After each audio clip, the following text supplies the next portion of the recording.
প্রিয় দর্শক, আসসালামু আলাইকুম। আমি হুমায়রা, আপনাদের সবাইকে আমন্ত্রণ জানাচ্ছি হুমায়রা সিম্পল কুকিংয়ে। আজ শেয়ার করছি চিকেন কাটলেটের রেসিপিতে আমি কতগুলি টিপস আর রান্নার কিছু ট্রিক্স জানাবো। তার ফলে আপনার চিকেন কাটলেট হবে খুব ফ্লেকি বা হালকা, ভেতরটা জমাট বা ভারী হবে না, আর অসম্ভবভাবে ক্রিস্পি বা মুচমুচে। চিকেন কাটলেট তৈরি করার জন্য আমি চিকেন ব্রেস্ট ব্যবহার করছি, তবে আপনারা কিন্তু চিকেন ব্রেস্টের বদলে লেগ পিস বা মুরগির মাংসের অন্যান্য অংশের মাংস দিয়েও এই কাটলেট তৈরি করতে পারবেন। এখানে আছে 500 গ্রামের মতো চিকেন ব্রেস্ট। আর সবচেয়ে প্রথম টিপসটাই হচ্ছে কাটলেট তৈরির। প্রথমে চিকেন ব্রেস্ট বা মাংসটা থেকে অতিরিক্ত যে পানিটা আছে সেই পানিটা কিন্তু সম্পূর্ণ মুছে ফেলতে হবে। আমি একটা কিচেন পেপার দিয়ে যতটা সম্ভব চেপে চেপে মাংস থেকে অতিরিক্ত পানিটা মুছে নিচ্ছি। আর সেকেন্ড টিপসটা, এটা খুবই গুরুত্বপূর্ণ একটা টিপস, সেটা হচ্ছে কাটলেট তৈরিতে কখনোই চিকেনের কিমা ব্যবহার করবেন না। চিকেন কিমা ব্যবহার করলে কাটলেট কিন্তু খুব ভারী হবে আর জমাট বা ডেন্স হবে, ফ্লেকি বা হালকা হবে না। আর এই কাজটাই করবেন একটা চাকু দিয়ে খুব ভালোভাবে যতটা সম্ভব থেতে দিচ্ছি। জাস্ট চাকু দিয়েই বাড়িয়ে দিয়ে চিকেন ব্রেস্টের আমি কিমাটা তৈরি করে নিচ্ছি।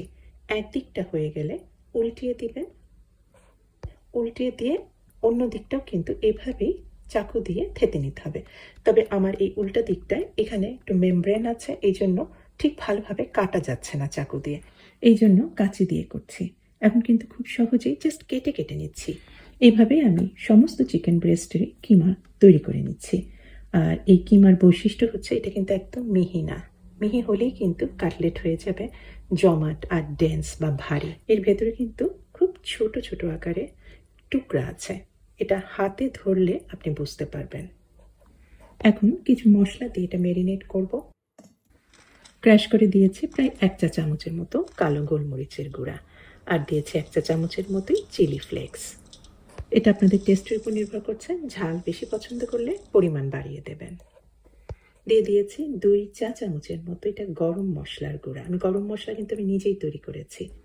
এর মধ্যে আছে একই পরিমাণে জিরা, লবঙ্গ, ছোট এলাচ, তেজপাতা আর দারচিনি।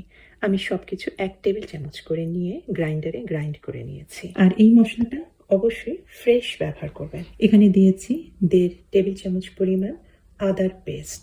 ফ্রেশ আদা ব্যবহার করলে কাটলেটে আদার কিন্তু একটা হালকা সুগন্ধ পাবেন, কাটলেটের স্বাদ কিন্তু বেড়ে যাবে। 2 চামচ দিয়ে দিয়েছি ভিনেগার, লেবুর রসও ব্যবহার করতে পারেন। আর দিয়েছি 1 চা চামচের মতো ধনে গুঁড়া আর 1 চা চামচ পরিমাণ রসুন গুঁড়া। স্বাদ অনুযায়ী কিছুটা লবণ দিয়ে দিয়েছি। আর একটা জিনিস দিতে হবে, পেঁয়াজ। এখানে কিন্তু আমি 2টা বড় সাইজের পেঁয়াজ, এখানে কতটুকু হবে 2 কাপের মতো পেঁয়াজ কুচি আছে। তবে এটার একটা প্রসেস আছে, আমি সামান্য কিছুটা লবণ দিয়ে আমি 5 মিনিটের জন্য মাখিয়ে রেখেছি। এর ফলে পেঁয়াজ থেকে কিন্তু অতিরিক্ত যে পানিটা, সেই পানিটা বার হয়ে গেছে, পেঁয়াজটা নরম হয়ে গেছে। এই পানিটা অবশ্যই যতটা সম্ভব চিপে ফেলে দিচ্ছি। একটাই কথা, কাটলেটে যেন অতিরিক্ত কোনো পানি ব্যবহার করা না হয়। যেটুকু না দিলেই না, যেমন সিরকা লিকুইড, সেটুকু তো দিতেই হয়েছে, এর অতিরিক্ত কিছু পানি ব্যবহার করবেন না। তবে পেঁয়াজের রসটা কিন্তু অপচয় করবেন না বা ফেলে দেবেন না, এটা ফ্রিজে রেখে দিতে পারেন। আপনারা কিন্তু এটা পরবর্তীতে মাছ মাংস রান্নাতেই ব্যবহার করতে পারেন। আর দিয়ে দিয়েছি মুঠো ভর্তি করে ধনেপাতা কুচি। সমস্ত কিছু খুব ভালোভাবে মাখিয়ে নিচ্ছি।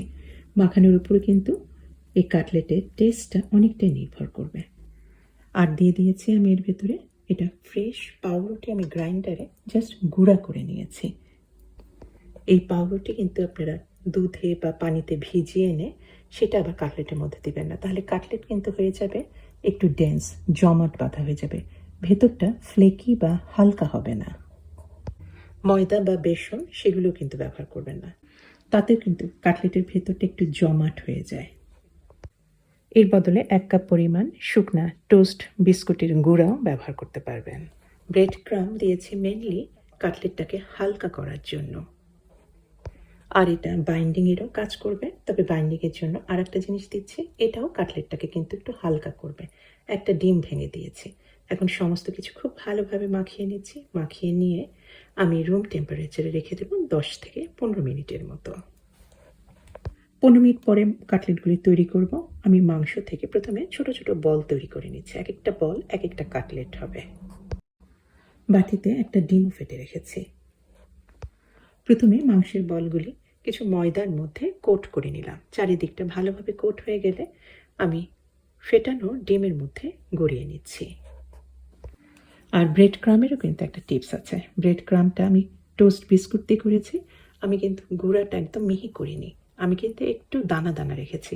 এভাবে রাখবেন, তাহলে দেখবেন যে কাটলেট ভাজার পরে খুব বেশি কিন্তু ক্রিস্পি হবে, মচমচে হবে। একদম মিহি গুঁড়া করলে কিন্তু কাটলেট অতটা ক্রিস্পি হবে না।